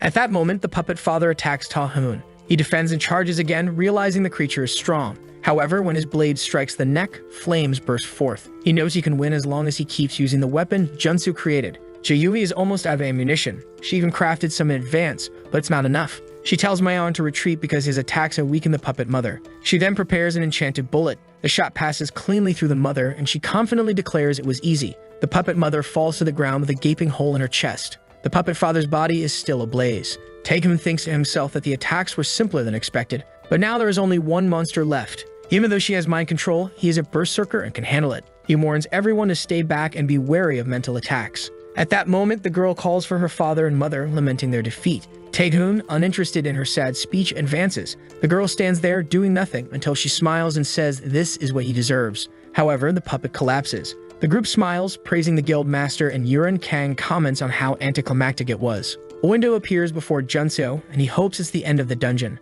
But he sees something that terrifies him. The puppet is still lying dead, and Taehoon remarks that although it's the body of a monster, it's still disturbing. As he turns to leave, they all feel something. All the hunters are paralyzed at once because they sense a terrifying energy. Junseo says he knew this would happen. The objective becomes to defeat Elizabeth Bathory and receive a demon shackle. The little girl emerges from the blood, thanking them. She says she's been waiting for someone to kill her father and mother, as they were two selfish beings who sucked her power to live an eternal life. The girl rose up rapidly, but Junseo refrains from commenting because just a moment ago, she was a little girl. Yurin Kang tells everyone to prepare, knowing that while they are not weak, defeating that woman will be no easy task.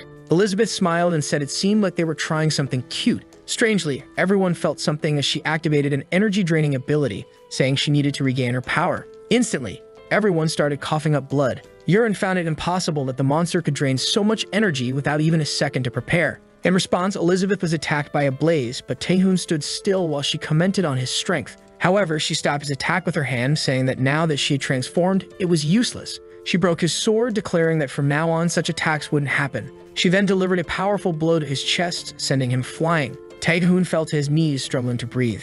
Junseo asked Taehoon how much he used. Confused, Taehoon listened as Junseo inquired about the extent of his berserker ability activation. Junseo knew this ability was dangerous for the mind and body, but he needed this information. He suspected that when Taehoon killed Arakshin, he had only activated half of his potential. Taehoon admitted he could increase his power, but Junseo's sword wouldn't withstand it. Junseo then revealed that if they could buy some time, he would show his true power. Observing the energy Taehoon used, Junseo announced it was time to show what they had been practicing. He used his ability to construct demonic weapons, which cost 100 points he had been accumulating. The system searched the demon realm for a suitable weapon, and Elizabeth watched curiously as the production was completed. A blade engulfed in flames appeared before Taehoon. This was the demonic sword Levitine, and Junseo told Taehoon it was time to show his potential. Taehoon felt something different about the sword. He didn't recognize the type of mana it possessed despite having used many swords before. When he touched the blade, it radiated an aura. Elizabeth noticed the sword had demonic energy and flames, but stated she was resistant to both and activated a blood magic spell. A red territory spread across the room, constantly draining everyone's energy. Junseo recognized it as an area of effectability, weaker than the initial drain but persistent. Yurin Kang collapsed, and the monster declared she wouldn't be able to use any mana. The Overkill Guild members couldn't even stand, and Elizabeth announced they would all melt now. But someone stepped beside her. Taevun was the only one still standing. Elizabeth found it strange that he was unaffected by the blood territory, indicating his consciousness was guided by the sword. She raised her hands, inviting him to fight. Taehoon stomped the ground and leaped at her, but she summoned two giant blood hands to strike him. Unafraid, Taehoon slashed through the hands with the demonic blade, cutting them in half. Elizabeth was confused, using another hand to protect herself while wondering how he had become so strong. Compared to before, he was at least twice as powerful. Even Junseo was impressed despite his suffering. Taehoon unleashed a massive slash across the room, hitting Elizabeth directly. Everything fell apart. The main objective of the mission was complete. The vampire boss, Elizabeth, was defeated. Immediately, a box appeared in Junseo's hand, a reward from the system.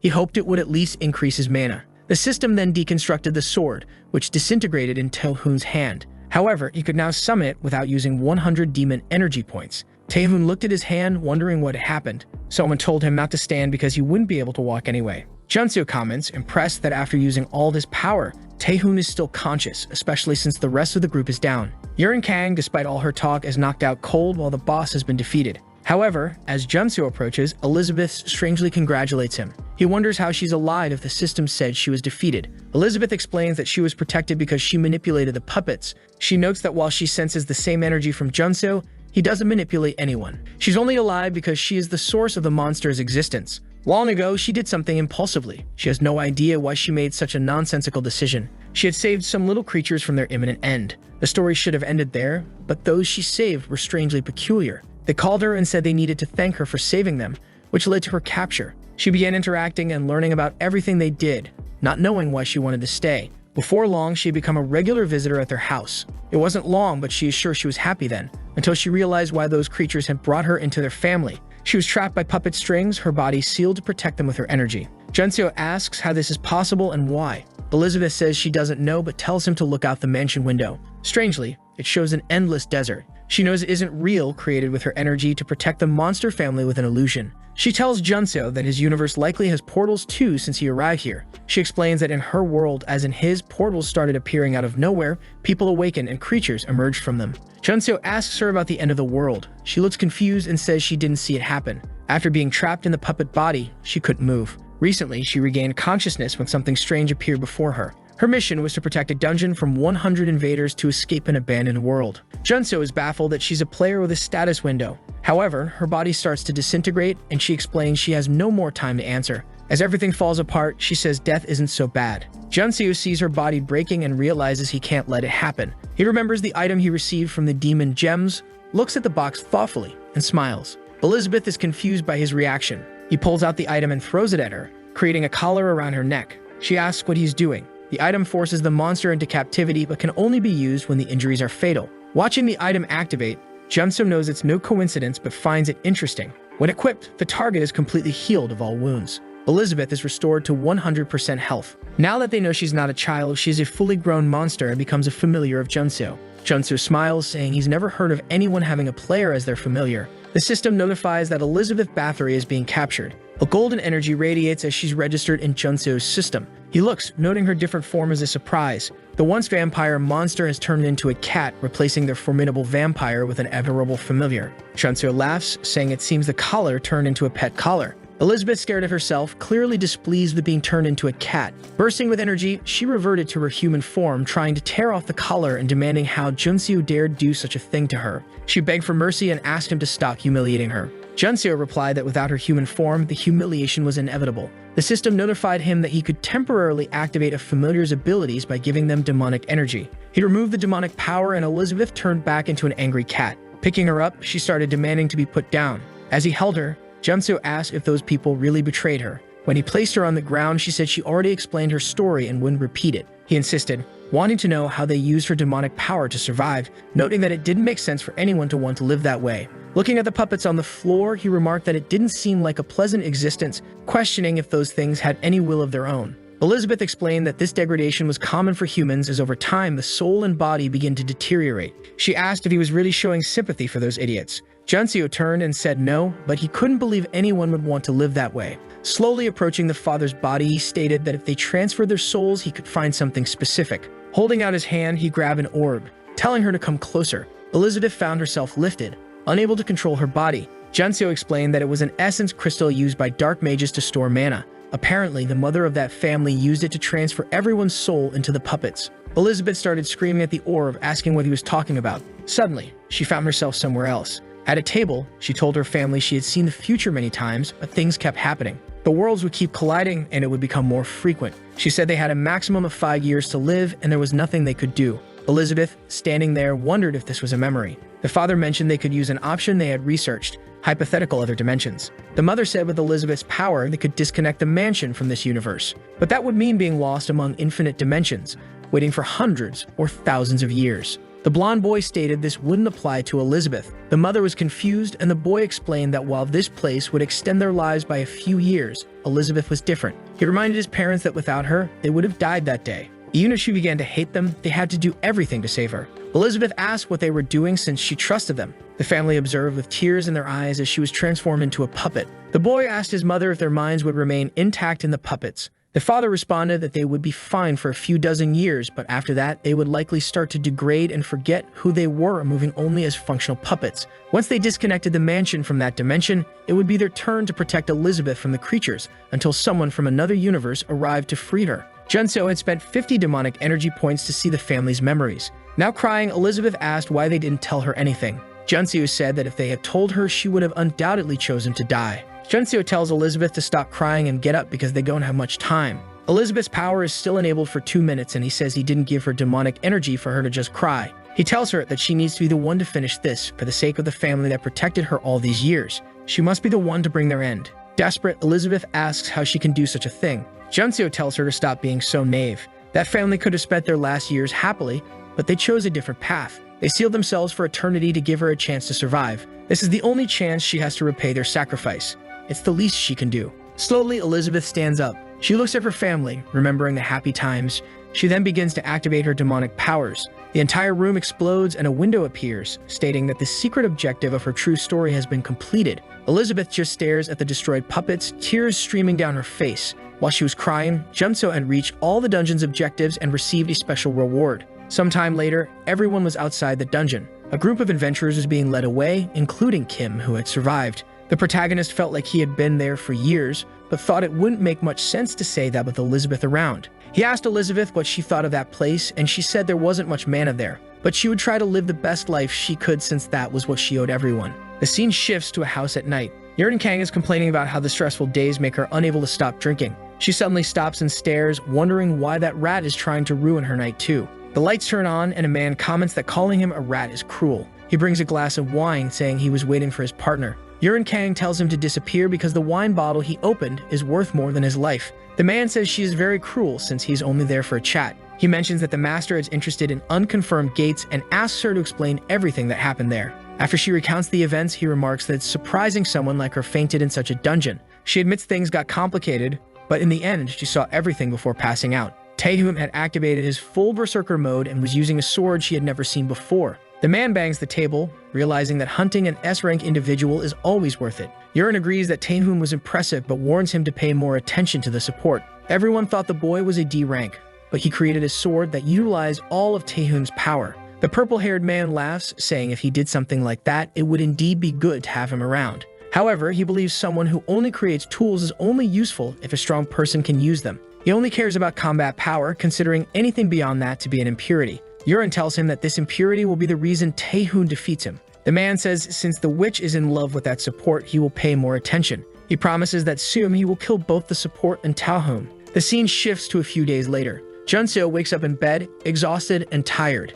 After that fight, he has been sleeping for several days but never feels rested. He thinks it might be because of Elizabeth's skill and wonders if there is a way to deactivate it. Not seeing her, he looks around, wondering where she went. He notices the window is open and assumes she left. However, he thinks it's fine since he can use her power to bring her back whenever he wants. Elizabeth is walking around the streets, scaring everyone. Meanwhile, Junseo is focused on the treasure chest he received. He never imagined seeing one of these in real life, something players receive occasionally in the game. You receive a reward that is somewhat random. However, this treasure of significance only gives what the person opening it needs. The problem is that, for example, it might give a weapon that can only attack but not defend, or a shield that reflects any attack but ends up hitting friends. The most peculiar part is that every item is always useful despite these problems. Junseo knows that what he needs most at this moment is something that increases mana recovery. As he opens it, he knows exactly what will come out. So he opens the treasure of significance, wondering what the item's flaw will be. The system announces that the correct item is being selected for Junseo's shin. A light radiates in the room, and a moment later, a ring appears in his hand. It is the trader's gluttony, which allows him to steal mana from people. What confuses Junseo the most is that the amount of mana increases the closer he is to the person he is stealing from. Frustrated, he throws it against the wall, cursing that it's not fair while Elizabeth returns home. He realizes that while this is very useful, it will also be extremely difficult since he will end up draining his own friends. Elizabeth, seeing him stressed, asks why he is so worked up. She then mentions that the fool from before is coming to visit. Junseo goes to the balcony to take a look. Sure enough, there's a limousine parked outside, and we know who it is. I thought it was Tang-hoon, but it was Kim, saying he can't believe that support lives in such a place. Junseo remarks that the guy who arrived is an idiot. Kim looks up, thinking it was foolish to come here, but that guy is worth the trip. When he was frozen, unable to react, he saw the boy handing a sword to Tang-hoon. Even trapped in his own barrier, he could feel its power piercing through the protection. He has no idea how a D-rank support managed to create something like that, but he's excited, thinking if that damn Tang-hoon couldn't recruit him, he will. Junseo appears and asks why Kim is there since he didn't give out his address. Kim says that usually people are excited because it shows that the guilds appreciate them. He extends his hand, saying that if Junseo came down, he must know why he's there. Junseo brushes past him, saying he's more interested in renewing his assistant license for dungeons. At this, Kim says he'll pay triple, 3 times anything Tang-hoon is paying. He admits he doesn't have a good personality but always buys the talents he wants at a worthwhile price. Junseo turns and says that at least Kim knows what people think of him, but warns that his answer won't change. He leaves, saying he also told Tang-hoon that there's nothing they can offer him. Kim, furious, mutters that Junseo is just like that damn Yuren Kang. He recalls her saying that people in that guild thought too highly of themselves to want to recruit her. Clenching his fists, he vows they'll see about this business of him having nothing to offer. Sooner or later, those 2 players will beg to join his guild. On the way, Junseo wonders why he can only reach the association on foot when someone suddenly bumps into him in the street. He turns and apologizes, but the person says nothing, just nods. Junseo finds it strange that he didn't notice anyone getting so close to him. Then he realizes something. He seems to know who this person was that bumped into him. Looking back, no one is there. He wonders why Doyen is still alive. This is the leader of his first group who now just recognize him too. A hooded man stands nearby while another talks about the dangers of any dungeon above rank C. Junseo is beside a girl who says she's nervous because she's never been in such a difficult dungeon. He reassures her, saying that the leader seems experienced, so as long as they follow his instructions, there's nothing to worry about. Meanwhile, the hooded man watches them head toward the gate, seemingly targeting the protagonist. He knows he's a D-rank support hunter who has been hunting for less than 2 years. His entire career started with the Wong Guild, which was also the guild of his older brother, Doyen. He remembers asking his brother why he went to a D-rank dungeon when he could go to a much stronger one. Doyen explained that there were still plenty of resources there and the more difficult ones were too expensive to buy into. His brother commented on how unfair it was that the large guilds monopolized all the gates. Doyen said it was fine because if they could mine half of what was in that D-rank dungeon, they would be in profit. He explained that his team had been training and fighting hard, so they wouldn't have to borrow anything from any other guild. He said the world was about to know the power of the Wong Guild, but that never happened. Junseo received a call from the association with the news. He complained, saying it didn't make sense for a B-rank adventurer to die in a D-rank dungeon. The attendant explained that it happened because the dungeon was misclassified and they were still investigating. That was when Junseo felt that an accident wasn't the cause of his brother's death. He knew his brother had won the right to enter that gate through the official association auction. The question remained whether it was possible to falsify a gate auction. He knew there was something more that no one else knew. The attendant told him that the body would be released in 2 days and that they were lucky to have at least found it. This was only possible because one person survived and brought the bodies out. Junseo thought this D-rank adventurer had been too lucky. Back in the dungeon, everyone prepared to enter the gate. The excited leader told everyone to be careful not to get hurt, and they began to enter. Junseo's brother continued to question how a bunch of B-rank adventurers could die and a D-rank survive. He would keep investigating until he found all the answers. At that moment, the security guards outside seemed confused. They told someone to stop, saying only authorized participants were allowed to enter. The person said he was indeed invited and presented his permission record, laughing and saying it didn't make sense for someone to walk to a gate fully equipped if they weren't going to enter. The guard said everything seemed in order and he smiled while thinking that if the guard hadn't accepted it, he would have had to kill him. The target's name this time is Dojin Mu, and he wants to see what this would-be hero can do. The scene shifts to inside the dungeon. Several skeletons lay on the ground as the team continued advancing, taking down another creature. The leader seemed excited, saying they managed to defeat the monster. Dojin remarked that this couldn't be a C-rank dungeon. It was at least B-rank and would have complicated things if they had still been hiding. The leader thanked him, saying that without the boy, things would have gotten complicated. However, Dojin said he had only done half the job, seeing everyone fall in behind him. He looked down and stared at the blades he was holding. A little earlier, the knight had been standing and the leader was already down. He had started fighting but had no chance of winning. Then someone asked if he wanted new weapons. It was Junso, who said he could build some, but Dojin would have to forget about his abilities. Dojin realized these daggers were far superior to the ones he usually used. But how could a D-rank guy create such weapons out of nowhere? He called out to Junseo and asked exactly who he was. Junseo replied that he was curious to know the same thing. Dojin said okay and asked if he remembered the name Doyen, telling Junseo that he was his older brother and that Junseo had been part of the guild. He wanted to know what happened to his brother and what Junseo's involvement was. But then a red energy enters the room. Dojin is startled because that wasn't part of his power. The attack hits his chest, pushing him back. He looks confused, wondering if they left any monsters alive. At that moment, the man from before appears, saying this is very unexpected. He's not surprised that Dojin, a future hero, blocked his attack. What surprises him is that someone else survived too. Junseo is just observing. Dojin has no idea where this guy came from, but he is extremely strong. The man tells him to relax and not be so scared. Junseo lowers his shield and the man recognizes him, calling him an impurity and saying he's the D-rank support. This confuses Junseo. The man says it's a pity because defeating him without Tahun won't be as fun. Dojin is puzzled as to why Junseo would know Tahun, but the man raises his blade, saying they will have to have some fun to discover if he is special in any way. He then charges at Dojin. Dojin manages to defend himself but is thrown back, realizing the man is much stronger. He knows that if he keeps only defending, he will end up dying without doing anything. The man sends a slash of red energy and Dojin dodges, charging forward. The enemy starts smiling, saying the other isn't doing anything. Seeing Junseo standing still, he says it doesn't even feel like a 2-on-1 fight. Junseo agrees, saying he's right about that. At that moment, the enemy feels something strange. His entire hand is wrapped in threads of demonic energy. He can hardly move his sword. In the background, Elizabeth is standing there, obviously casting a spell. The two of them announce that it's actually a 3-on-1 fight. The problem is that Junseo is now out of demonic energy, and Elizabeth Bathory's summoning will end in 10 seconds. Junseo managed to summon her for a short moment, but the damage was so great that he was nearly killed. However, that brief moment was enough to end the fight.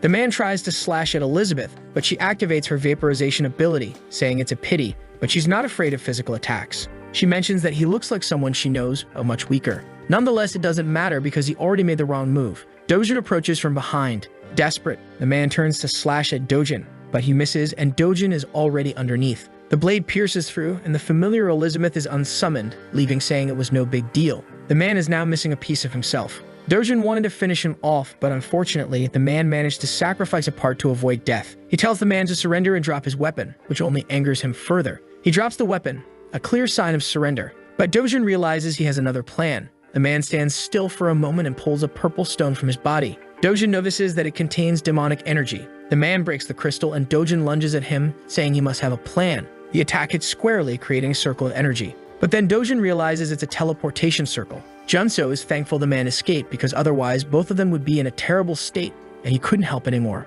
When Dojin gets up to ask something, Junseo says it's okay. He'll explain everything. Sometime later, they are outside the dungeon. Some of the other adventurers who were farther back were killed by that man. Dojin says he doesn't think it's right that they have to lie and say the adventurers were killed by monsters. Junseo says that until they figure everything out, it's better to continue this way. If the man had permission to enter, it means he used a fake pass. Dojin asks how that's possible. The protagonist replies that he has no idea, but it seems they are fabricating things related to the association. The worst part is that it could be a genuine document. After all, the same thing happened 3 years ago. It seems that somehow people are able to fabricate any document from the organization, and the culprit is someone so influential that they're easily deceiving everyone. That's why, for now, it's better to lie to everyone. Dojin understands that this is the best option for the time being, but asks how Junseo can be a D-rank hunter when his skills are so good. Junseo reveals that a year ago, he was worse than a D-rank and even his basic dagger wasn't decent. But it was during that dungeon incident that he awakened some abilities,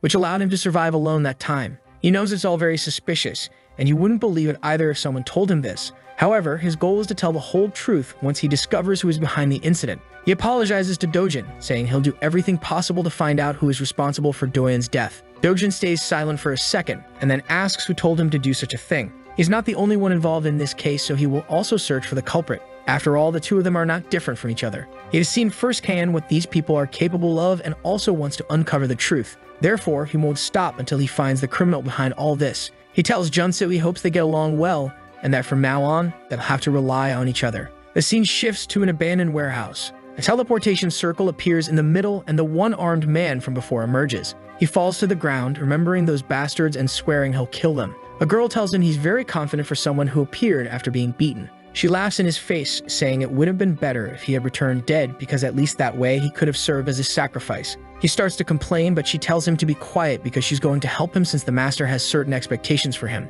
She sends an item floating towards him. The thing looks like a mass full of malazanides, and he asks what the hell it is.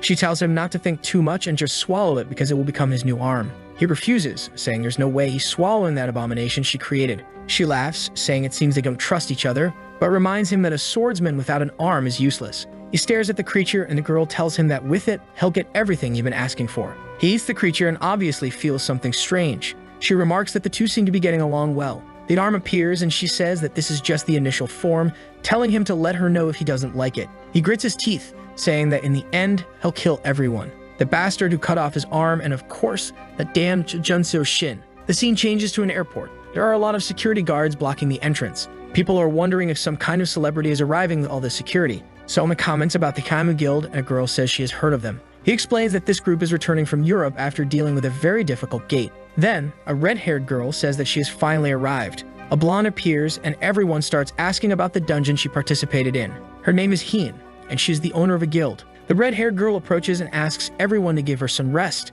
In the car, someone welcomes her back and starts giving her a lot of information about some meetings she has to attend. However, the information that catches her attention is the fact that the executor was seen 2 days ago. She asks where, and the girl responds that it was in a dungeon that was misclassified. Some people in the area recognize him by his appearance, and only 2 people survived the incident. She sees that one is an assassin, and the other is a D-rank support. She asks how that is possible, and the secretary says she has no idea. The only thing they know is that both said the rest of the group was killed by monsters. Hain wonders if they are working with the executor or were threatened by him. She says to put those 2 on her list because she needs to talk to both of them. Back at home, the protagonist sighs, saying he's not finding anything. That guy from before is not registered as a hunter or is using some kind of disguise. Junseo begins to suspect that this guy is involved with all these misclassified dungeons. Elizabeth's mansion was a prime example of a place where 7 extremely talented heroes could have died. Even if they all had the potential to become heroes, their futures would have ended there. They are not only meddling with organizations, but also sending assassins. Junseo starts to wonder who the next target might be. He then receives an unknown call. As soon as he answers, someone asks if it's Junseo, and he trembles. The scene changes to another bar. Yurin is sitting at a counter, and someone greets her. She says she expected him to wear something appropriate for the occasion. Junseo responds that he doesn't care about fancy places, so it's irrelevant to him what he wears. What he wants to know is how she got his number and address since it's not registered with the association. She doesn't know the address and concludes that it must have been Kim who went to see him. She imagines him with a confident smile inviting Junseo to join the guild. But Yurin activates her seductive skill, saying she's interested in something more personal. She tells him to sit down and have a drink. But Junseo stays firm, saying she should say what she wants quickly, or he'll leave. She says she wants to ask about the dungeon since she fainted while they were there. She knows Ta-hoon is strong, but it's impossible he defeated that monster alone. Junseo tells her ask Ta-hoon because he's just a D-rank support. He says all he did was create a sword with the remaining energy. Yurin smiles, saying she understands, and asks about the information he mentioned wanting to share. He explains the situation, and she questions what he means by saying she might be the next target of someone hunting hunters. He says that misclassified dungeons are a sign that there was a target, and since she is the only person without a guild, he suspects it's her. She admits he has a point but reminds him of a certain detail. After all, she wasn't the only one in that situation. She gets closer, pointing out that there was also a D-rank support without a guild. She warns that if what he says is true, he is the one in danger. She seductively offers him protection if he asks for it. But Junseo isn't interested in her games and says he's leaving, not before telling her to take this seriously because her life depends on it. With that, he leaves. She picks up her phone and watches him as he goes, wishing someone good luck. On her phone, it shows she's been talking to someone named Rat, and she says it's time to take a look. Fortunately, Junseo didn't get involved. Otherwise, he might have died in his room. As he's walking down the street, someone comments that the boy is brave for not leaving a like in this video that helps Mamoru make more juicy content for his viewers. Activate the cheeky little bell, and I'm out.